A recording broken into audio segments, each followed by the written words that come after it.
La matière n'est pas la plus simple, c'est probablement pour moi le chapitre que je trouve le moins marrant de ce cours-ci, pour autant que mon cours puisse être marrant, ça je vous laisse juge de la réponse à cette question. Mais voilà, même pour moi, ce n'est pas une matière que je trouve particulièrement amusante, mais par contre, elle est super importante pour les artistes parce que très rapidement, vous allez le voir, quand vous serez actif dans le secteur culturel, vous allez être confronté à ces questions-là et parfois avec des personnes qui vont vous dire, si vous êtes à des postes de gestion de structures culturelles, et on vous demande, ah mais tiens, moi je voudrais avoir accès à l'allocation du travailleur des arts et je ne sais peut-être pas trop comment je dois faire, quel type de contrat je vais devoir faire. Et donc c'est vraiment important d'avoir des bonnes bases en la matière pour vous permettre à vous de ne pas faire de bêtises, mais ici des bêtises qui peuvent se répercuter sur les artistes au sens large, donc sur les autres personnes qui graviteront autour de vous dans le secteur. Donc, matière ennuyeuse à souhait, mais tellement importante. Bref, c'est du droit. Donc, je vous l'ai dit, la question de l'accès à l'allocation du travailleur des arts se fait en deux étapes. La première étape, c'est donc celle que nous avions introduite brièvement la semaine dernière, où vous devez donc obtenir, avant toute chose, une attestation spécifique.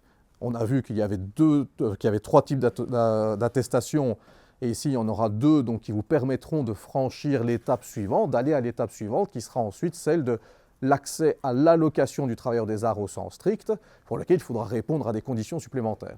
Donc dans nos deux étapes, la particularité, c'est qu'on a à chaque fois, pour chacune de ces étapes, des conditions auxquelles il faut pouvoir répondre avant de pouvoir passer à la suivante. Donc je vous ai expliqué que dans le cadre de cette première étape, l'interlocuteur que vous allez avoir, c'est cette commission des arts, cette commission du travailleur des arts, cette commission du travail des arts, tout ça c'est pareil. Alors, du coup, penchons-nous donc sur l'octroi de ces attestations. On a vu qu'il y avait trois types d'attestations, l'attestation ordinaire, l'attestation plus et l'attestation débutant. On va voir qu'il y a des conditions pour chacune de ces attestations. L'attestation ordinaire étant l'attestation de base, mais qui, elle, ne vous permet pas d'aller à l'étape suivante. Donc l'attestation ordinaire ne vous permet pas, si vous l'obtenez, d'avoir ensuite accès à l'allocation du travailleur des arts. Okay ? Il faudra, pour avoir accès à l'allocation du travailleur des arts, avoir l'attestation plus ou l'attestation débutant.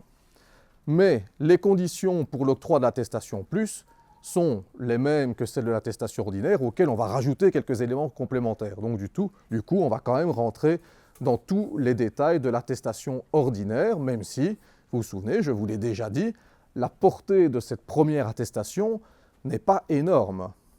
Elle a pour moi, on va retenir deux éléments principaux, même s'il y a quelques autres éléments, mais les deux qui me semblent les plus intéressants, c'est d'un côté l'accès au régime de l'article 1 bis, que l'on avait vu ensemble. Donc souvenez-vous, le régime de l'article 1 bis, c'est cette hypothèse où vous allez être assimilé à un travailleur salarié sans pour autant signer un contrat de travail. C'était l'hypothèse où on n'avait pas de lien de subordination qui donc empêche de signer un contrat de travail, mais qui vous permet de quand même être assimilé à un travailleur salarié. Deuxième hypothèse, c'est plutôt au niveau fiscal. L'administration fiscale considère que vous êtes susceptible d'avoir des droits d'auteur si vous êtes titulaire d'une attestation du travailleur des arts. Ok, donc on ne va pas rentrer dans tous ces détails-là maintenant, on en reparlera à la fin du cours lorsqu'on parlera de fiscalité, mais on voit donc que la portée n'est pas énorme, même si l'article 1 bis a quand même une portée relativement intéressante. Mais en attendant, comme c'est les mêmes conditions que l'attestation plus, on va rentrer dans tous les détails. Du coup, qu'est-ce qu'il faut faire pour pouvoir avoir votre attestation ordinaire? Pour ça, vous devez avoir une pratique artistique professionnelle dans le domaine des arts. Alors, je vous l'ai déjà dit, ça peut être une pratique artistique dans le domaine des arts en tant qu'artiste, en tant que technicien, mais également en tant que soutien. Le domaine des arts, c'est toutes les formes d'art classiques, en tout cas, auxquelles on est confronté. Et donc, vous voyez qu'on nous cite ici l'audiovisuel, les arts plastiques, la musique, la littérature, le spectacle, théâtre, chorégraphie. Ils ont rajouté la bande dessinée par rapport à ce qui existait avant comme définition. Pour moi, comme je vous l'ai déjà dit, je pense que la bande dessinée, ce n'est pas forcément nécessaire, puisqu'on avait déjà la littérature et les arts plastiques qui, inévitablement, recoupent la question de la bande dessinée. Mais enfin, si ce n'est que ça ne mange pas de pain. Tout ça a déjà été dit. Ensuite, on va voir qu'on a des conditions liées au revenu qui est généré par votre activité artistique. Et donc tout ça va devoir donc être analysé pour vérifier si vous avez bien cette pratique artistique professionnelle. Et on va définir chacun de ces termes. Du coup, qu'est-ce qu'une pratique artistique? Premier élément. La pratique artistique fait référence aux contributions que vous allez faire à l'œuvre artistique, à l'œuvre en tant que telle. On considère que votre contribution doit être nécessaire. C'est ce que nous dit la loi. Elle est nécessaire à partir du moment où on peut considérer que ce que vous avez apporté vous permet de dire qu'en l'absence de votre apport, on n'aurait pas obtenu le même résultat artistique que celui qu'on a en bout de compte. OK? Qu'est-ce que ça veut dire? Je vous le dis, pas grand-chose pour moi, parce que, inévitablement, à partir du moment où on parle à la fois en plus des techniciens et des artistes, votre intervention, inévitablement, si vous n'étiez pas là, l'intervention aurait eu un résultat différent. Évidemment, si vous êtes engagé dans le cadre du projet en tant que comédien, ou vraiment avec un aspect créatif évident, là c'est certain que si vous n'étiez pas là, le résultat aurait été différent. Donc la condition sera par essence remplie. Pour les techniciens, est-ce qu'un technicien qui n'est pas là et qui du coup ne peut pas brancher un câble pour la projection sur la scène, inévitablement, s'il n'est pas là et que la scène n'est pas éclairée, le résultat artistique va être complètement différent. Donc la condition pour finalement est relativement facile à remplir, on va dire, dans ce cadre-ci. Par contre, ce qui va être beaucoup plus délicat, ça va être de déterminer le caractère professionnel de votre pratique artistique. Et c'est là, on va voir qu'on va rajouter une couche supplémentaire. Pour le moment, cette condition de nécessité, elle est interprétée par l'administration, mais elle n'a pas encore été soumise au juge par définition, puisqu'on est dans un régime qui vient juste d'entrer en vigueur. Donc ce qui sera intéressant, c'est dans 1 an ou 2, de voir si un jour on pose la question à un juge, de voir comment est-ce que lui va appréhender cette condition de nécessité et voir comment elle va être mise en œuvre de manière un peu plus structurée. Pour le moment, c'est donc une approche, une interprétation administrative, mais qui peut donc, par définition, aussi être contestée. Puisque si vous n'êtes pas d'accord avec les décisions que prendrait la commission sur un dossier que vous rendriez et sur le caractère artistique et nécessaire de votre prestation, il est toujours possible de faire des recours, évidemment. Mais on n'en est pas là, puisqu'on est dans une nouvelle matière. Deuxième condition, donc il faut que ce soit une pratique artistique donc nécessaire d'un côté, il faut par ailleurs qu'elle soit professionnelle. Et là, on a plusieurs extrêmes. C'est là où on en est arrivé la semaine dernière. Première hypothèse, on considère que votre pratique artistique ne saurait pas être professionnelle si elle n'a pas généré au moins un revenu supérieur à 1 000 € bruts sur une période de 2 ans. Alors je vais vous parler dans les minutes qui suivent à chaque fois souvent de montant et d'une période pour vous prouver que vous avez rempli la condition liée à un montant. Donc il faut toujours vous mettre au moment où vous faites une demande et on regarde dans un laps de temps plus ou moins long en arrière, on remonte le temps et on regarde si vous avez généré, dans le cadre de votre pratique artistique professionnelle, si vous avez généré ce revenu-là. Okay? Donc là, notre critère, c'est il faut pouvoir prouver un montant, un revenu supérieur à 1 000 € bruts sur une période de 2 ans. Donc au moment où vous faites votre demande, le 1er novembre 2024, on remonte 2 ans en arrière et on regarde ce que vous avez généré pendant cette période-là. On voit qu'on fait référence à des activités principales. Ça veut dire qu'on va faire ensuite, dans les slides qui suivent, une distinction entre les activités principales d'un côté et des activités périphériques de l'autre, que je vais vous définir dans un instant. De l'autre côté, si vous regardez ici sur le PowerPoint, on considérera que vous avez une activité, en tout cas vous serez présumé à avoir une activité professionnelle si vous arrivez à générer un revenu de 65 400 €, toujours brut, en tant qu'activité principale, sur 5 ans. Même situation, donc au moment où vous faites vos demandes, cette fois-ci on remonte 5 ans en arrière, et si vous arrivez à démontrer que vous avez généré ce type de revenu-là, l'affaire est gagnée. 65 400 euros bruts sur 5 ans, c'est déjà quand même une somme relativement importante. Donc il y a beaucoup de personnes qui seront au-delà de l'hypothèse 1, celle où on a plus que 1 000 euros générés sur 2 ans, mais qui seront en dessous de la troisième hypothèse, qui est celle ici où vous avez 65 400 euros sur 5 ans. Et du coup, qu'est-ce qu'on fait quand on est entre les deux? Bien là, on analyse au cas par cas. Et c'est là où on va regarder si votre activité artistique, comme vous la présentez dans le dossier, parce que vous allez devoir faire un dossier auprès de cette fameuse commission qui va devoir ensuite l'analyser, et dans ce que vous allez présenter dans votre dossier, ils vont regarder si on peut considérer que le caractère artistique, le caractère professionnel de votre pratique artistique est plausible, on va dire possiblement professionnel. Et c'est là où on va pouvoir ajouter quelque chose en plus à vos activités principales. C'est toutes les activités périphériques qui sont des activités qui interviennent dans le secteur culturel, mais qu'on ne considère pas pour autant comme étant des activités artistiques principales. Du coup, vous allez vous poser la question inévitablement, qu'est-ce que c'est que ce blabla? Qu'est-ce que c'est ces activités principales par rapport à ces activités périphériques? C'est ça qu'on va définir dans un instant. Ici, pour le moment, les montants, donc vous voyez, on fait à chaque fois bien référence à des activités principales. Du coup, qu'est-ce que ce sont les activités principales? Mais en réalité, ça dépend de 3 types de revenus. Ici, donc, c'est une condition financière. Vous devez démontrer que vous avez généré suffisamment de revenus sur une période déterminée. Et on regarde le type de revenu que vous avez généré.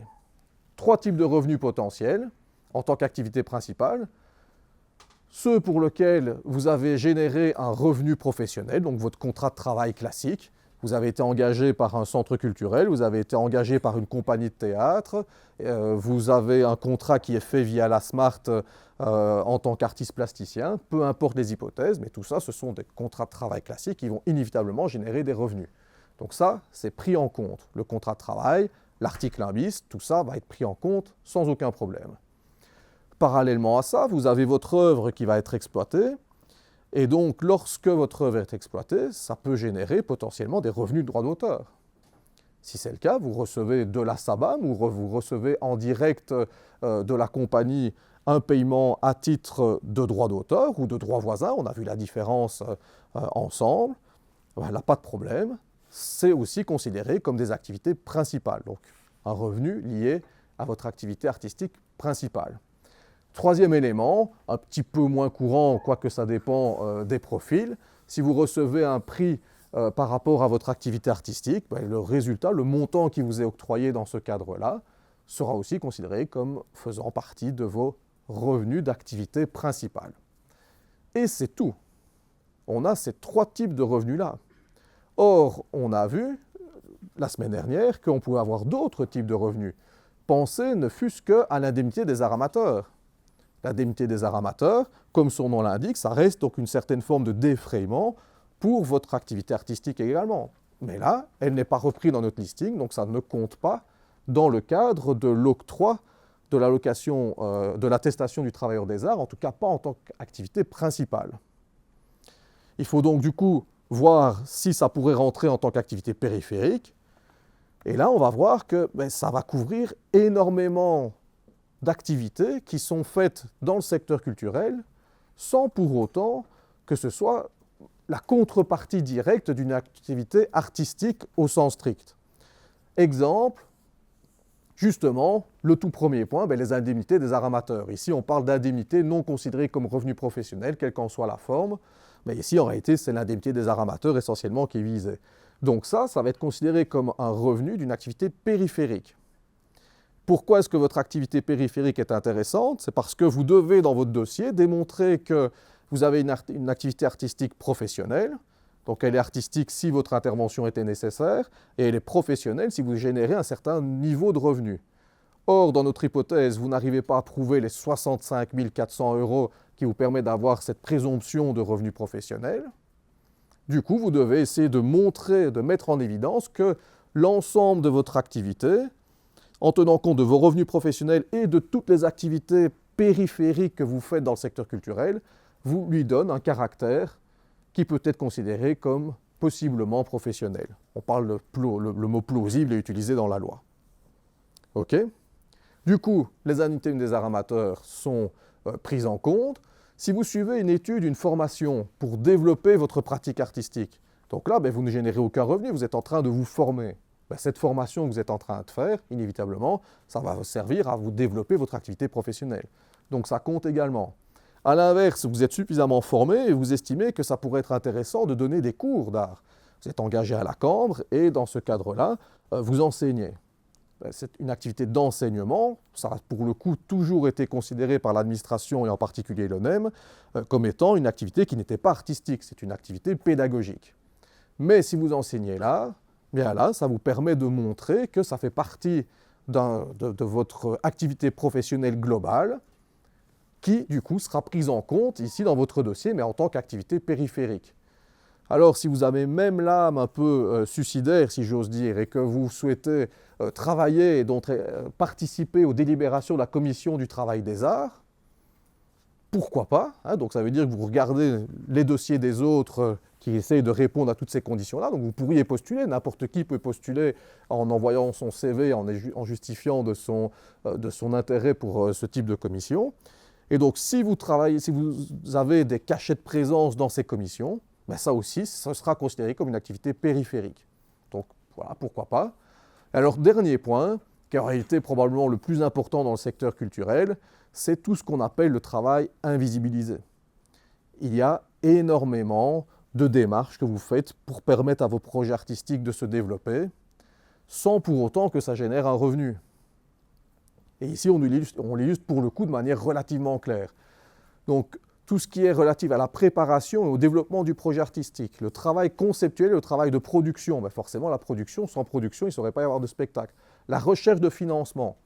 Par définition, la recherche de financement, c'est souvent par ça qu'on va commencer dans le projet. S'il n'y a pas de financement, on ne saurait pas développer le projet. Or, souvent, à l'étape de la recherche du financement, c'est une étape que vous allez faire de manière bénévole. Vous travaillez pour la compagnie se rassemble et essaye de rassembler les sommes qu'il faut pour pouvoir passer en phase de production. Donc la recherche de financement est absolument essentielle, alors qu'elle ne va générer aucun revenu pour ceux qui vont remplir les dossiers, les demandes de subsides, etc.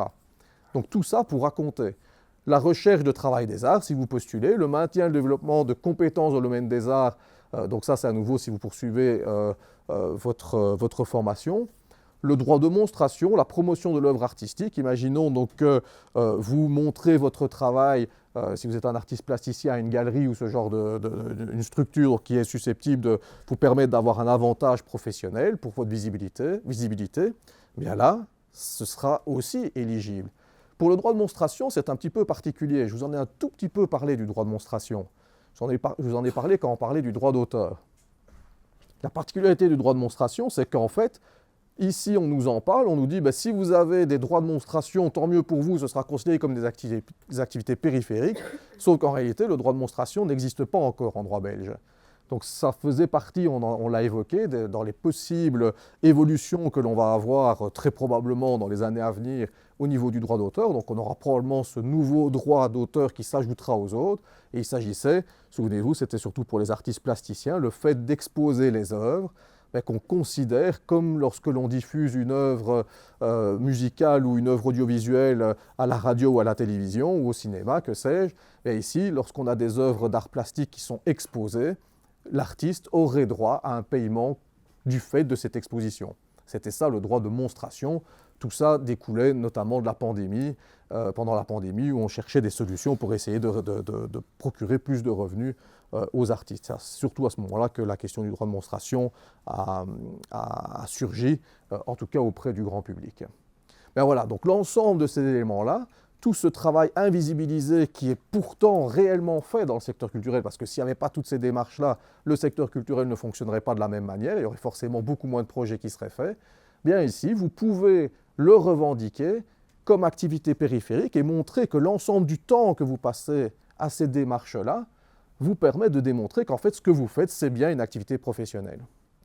Donc on va dire, la commission va se dire, voilà quelqu'un qui dépasse le seuil des 1 000 € sur 2 ans, il n'a pas encore celui des 65 400 € sur 5 ans, mais malgré tout, il a déjà certains revenus, et en plus, il arrive à nous montrer qu'il a pas mal d'activités périphériques que l'on peut considérer au sens de la loi comme étant des activités éligibles pour pouvoir justifier que c'est quelque chose qui a un caractère ou qu'une apparence de professionnalité, on va dire, dans le secteur. OK? Donc ça, c'est pour l'activité périphérique.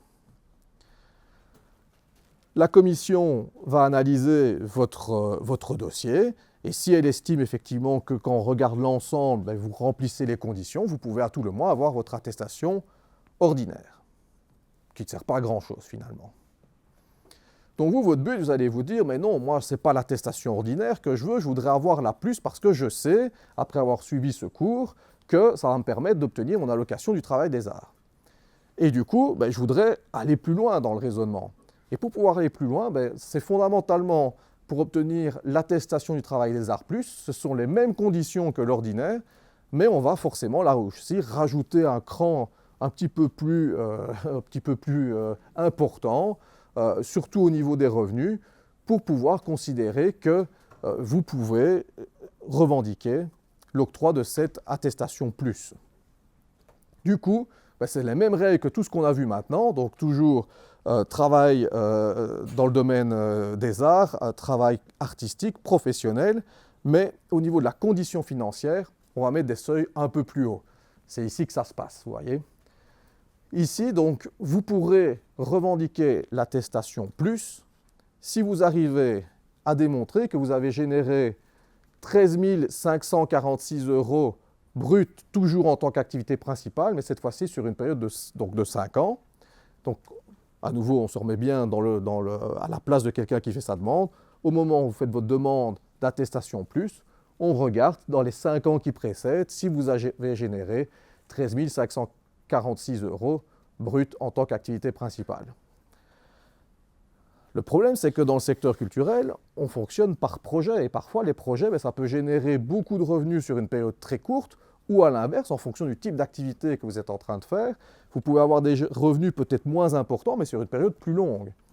Typiquement, les revenus que vous générez dans l'audiovisuel peuvent être très importants sur une période très courte, et puis ensuite, en attendant de refaire une nouvelle production au cinéma où ça peut prendre 1 an, 2 ans pour pouvoir passer au film suivant, en tout cas pour une société de production, ça peut amener donc des espaces-temps entre deux revenus, parfois assez importants. Et du coup, si vous ne remplissez pas la première condition, 13 546 sur 5 ans, rien ne vous empêche de tenter la deuxième, à savoir démontrer que vous avez généré 5 418 € sur une période de 2 ans. C'est l'un ou l'autre, donc il n'y a pas, peu importe, tant que vous remplissez l'un ou l'autre à un moment donné, au moment où vous faites votre demande, l'affaire est réglée, vous obtenez votre attestation des arts plus.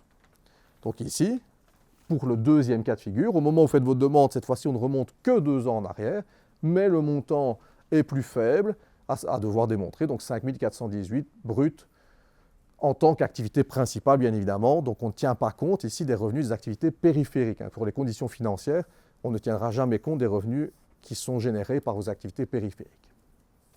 OK? Ça, c'est pour l'attestation plus. Quelle est sa portée?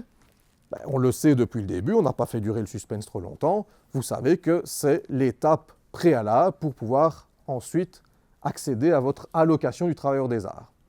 Votre attestation plus doit être renouvelée tous les 5 ans, elle a donc une durée de validité de 5 ans, et pour le renouvellement, ce sera à nouveau des conditions financières, toujours la même commission qui devra à nouveau vérifier vos dossiers, mais cette fois-ci, qui vérifiera que vos revenus sont un peu plus faibles. Donc on générait 4 515 € sur 5 ans, fondamentalement c'est durant les 5 ans durant lesquels vous avez été, on va dire entre guillemets, couvert par votre attestation du travail des arts plus, ou deuxième hypothèse, cette fois-ci sur les 3 années qui précèdent le moment où vous faites votre demande de renouvellement, démontrer 2 709 €. Il faut bien avoir la ligne du temps en tête. Votre attestation a une durée de 5 ans, durée de vie de 5 ans. Au moment où vous faites votre demande de renouvellement, donc au bout de 5 ans, on remonte soit 5 ans en arrière, autrement dit, on regarde durant toute cette période-là si vous avez généré 4 515 €, ou donc toujours au bout de 5 ans d'octroi de l'attestation, vous faites votre demande de renouvellement, et si vous essayez d'appliquer la deuxième condition, le deuxième critère, on remonte cette fois-ci seulement, entre guillemets, 3 ans en arrière, et on regarde si vous avez généré au moins 2 709 € bruts. Si c'est le cas, votre attestation est renouvelée et l'affaire est réglée. Tout ça, c'est bien gentil, mais il arrive évidemment très souvent que lorsque on est en reconversion professionnelle ou lorsque vous venez d'être diplômé, vous n'allez pas pouvoir démontrer que vous avez généré des revenus sur une période de 3 ans, 5 ans, etc., puisque vous êtes en train de développer votre activité professionnelle et vous êtes, en quelque sorte, vous débarquez dans le secteur. Et bien, donc, dans ce cas de figure-là, évidemment, vous ne pourriez pas, par définition, revendiquer l'attestation plus, et du coup, vous devrez vous retrancher vous diriger vers l'attestation débutant.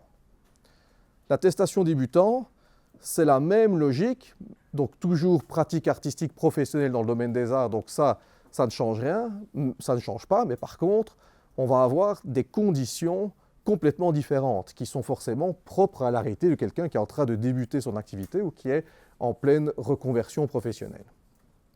Et du coup, quels sont les critères? Vous allez voir, donc à chaque fois, ce sont des alternatives, donc il y a 3 critères complémentaires qui doivent être pris en compte, mais dans chacun de ces critères, vous avez 1 ou 2 options qui sont envisageables. Première hypothèse, être titulaire d'un diplôme de l'enseignement artistique supérieur. Ça, c'est pas très compliqué. Vous sortez de la Caen, vous sortez de Saint-Luc, l'affaire sera réglée. A priori, vous sortez de l'ULB, du master en gestion culturelle. J'aurais tendance à vous dire que la condition est remplie. J'avais posé la question à la commission du travail des arts qui m'a gentiment fait un copier-coller de cet article ici. Donc, autrement dit, elle n'a pas répondu. Mais bon, moi je pense que forcément ça se défend. La gestion culturelle, c'est quand même quelque chose d'important. Ensuite, ou deuxième option, disposer d'une formation, d'une expérience professionnelle équivalente, donc équivalente à quoi? Équivalente à un diplôme, a priori, dans le secteur des arts mentionné dans l'arrêté. Ça, c'est tous ceux qu'on a vus tout à l'heure, donc BD compris, tout ça n'est pas très compliqué. Mais par contre, c'est un peu curieux comme deuxième condition, comme alternative. Vous êtes dans l'hypothèse soit d'une reconversion professionnelle, ou soit vous êtes un débutant, et donc par définition, vous n'avez pas encore beaucoup de pratiques professionnelles.